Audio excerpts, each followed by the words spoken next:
బాగలేదు. ఇక super 6 super 7 గురించి మాట్లాడాల్సి వస్తే వాటి గురించి ఏమైనా చంద్రబాబు అని అంటే ఇదే పెద్ద మనిషి చంద్రబాబు నాయుడు నోట్లో నుంచి వచ్చే మాటలు ఏమిటి? సూపర్ 6 అంటే ఏమిటి నాకు గుర్తులేదే. సూపర్ 6 సూపర్ 7 ఇవా రాష్ట్రంలో అని ఇవాళ అంటా ఉన్నాను. ఇవాళ నిజంగా ఇదే పెద్ద మనిషి చంద్రబాబు నాయుడు అడుగుతాను, ఎన్నికలప్పుడు ఈ పెద్ద మనిషి చంద్రబాబు నాయుడు గారు అన్న మాటలు ఏమిటి? ఎన్నికలప్పుడు ఈ పెద్ద మనిషి చంద్రబాబు నాయుడు గారు ప్రతి ఎమ్మెల్యే అభ్యర్థిని ఇంటికి పంపించి డోర్ టు డోర్ క్యాంపెయిన్ చేస్తూ అన్న మాటలు ఏమిటి? పిల్లాడు కనపడితే చాలు నీకు 15,000, నీకు 15,000, నీకు 15,000, నీకు 15,000 సంతోషం.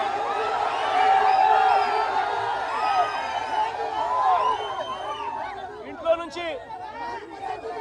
నుంచి ఆ పిల్లల అమ్మ బయటకు వచ్చింది అనంటే, ఆ అమ్మ బయటకు వచ్చిందనంటే, ఆ అమ్మతో పాటు వారి చిన్నమ్మనో వారి పెద్దమ్మనో బయటకు వచ్చిందనంటే నీకు సంతోషమా?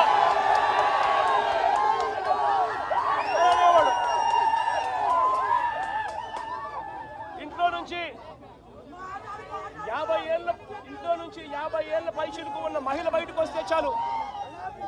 ఇంట్లో నుంచి 50 ఏళ్ళు పైచిలుకు ఉన్న మహిళ బయటకు వస్తే చాలు. జగనన్న చేయూత కింద ఇచ్చింది కేవలం 18,000. చంద్రన్న వస్తున్నాడు, మీకు సంవత్సరానికి 48,000 ఇస్తాడు. మీకు సంతోషం.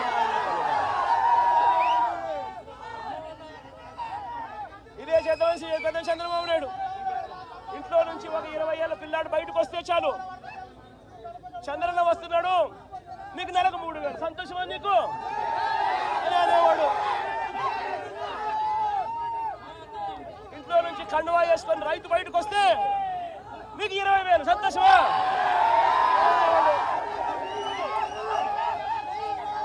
అడుగుతా ఉన్నా, సూపర్ 6 అన్నావు, సూపర్ 7 అన్నావు, ఇంటికి వెళ్ళి అబద్ధాలు చెప్పావు, మోసం చేస్తా ఉన్నావు.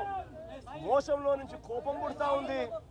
ఆ కోపంలో ప్రజలు రోడ్డు ఎక్కకూడదు అని చెప్పి, ప్రజల తరపున ఎవరు ఉండకూడదు అని చెప్పి ఎంతటి దుర్మార్గంగా కేసులు పెడతా ఉన్నారు, ఎంత దుర్మార్గంగా పోలీసు వ్యవస్థను మీరు వాడుకుంటా ఉన్నారు. ఇవన్నీ గమనించమని చెప్పి ప్రజలను కోరుతా ఉన్నా. చంద్రబాబు నాయుడు గారికి ఇప్పటికైనా గట్టిగా చెప్తా ఉన్నా, అయ్యా చంద్రబాబు నాయుడు గారు చేసిన తప్పులు ఒప్పుకోండి, ప్రజలను క్షమాపణ అడగండి, అడిగి ప్రజలకు చేతనైన మంచి చేసే కార్యక్రమం చేయమని అడుగుతా ఉన్నా. ఇలా చేయకపోతే మీ పుట్టగతులు ఉండవు. వేగంగా మీ పాపాలన్నీ పండుతా ఉన్నాయి. శిశుపాలను పాపాల మాదిరిగా మీ పాపాలు చాలా వేగంగా పండుతా ఉన్నాయి. మీ ప్రభుత్వం నెక్స్ట్ ఎలక్షన్లలో సింగిల్ డిజిట్లు కూడా రాని పరిస్థితిలోకి మీ ప్రభుత్వం పోతుంది అన్నది కూడా ఇదే సందర్భంగా తెలియజేస్తా ఉన్నాను.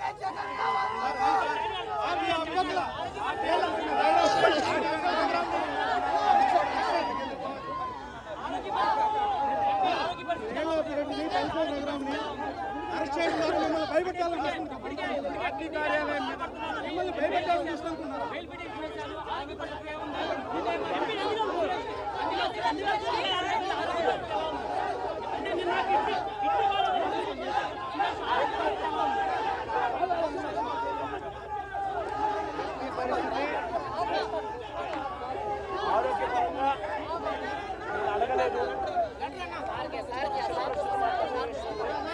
నన్ను చూస్తాను, ఆయన ఏడ్చాడు, ధైర్యంగా ఉండు అని చెప్పినాను.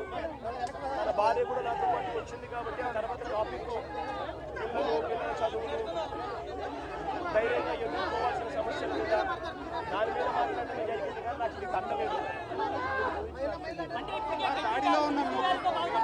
ఈ ఘటనలో ఉన్న మిగిలిన ముగ్గురు కూడా అరెస్ట్ చేస్తాం, దీని వెనక జగన్ ఉంటే విచారణ సిద్ధం అంటున్నారు. వాళ్ళు ఏమైనా చేసుకోవచ్చు, రాక్షస పాలన జరుగుతూ ఉంది. వాళ్ళు ఏం చేసినా పైన దేవుడు ఉన్నాడు, దేవుడే మొట్టికాయలు వేస్తాడు. చాలా మందికి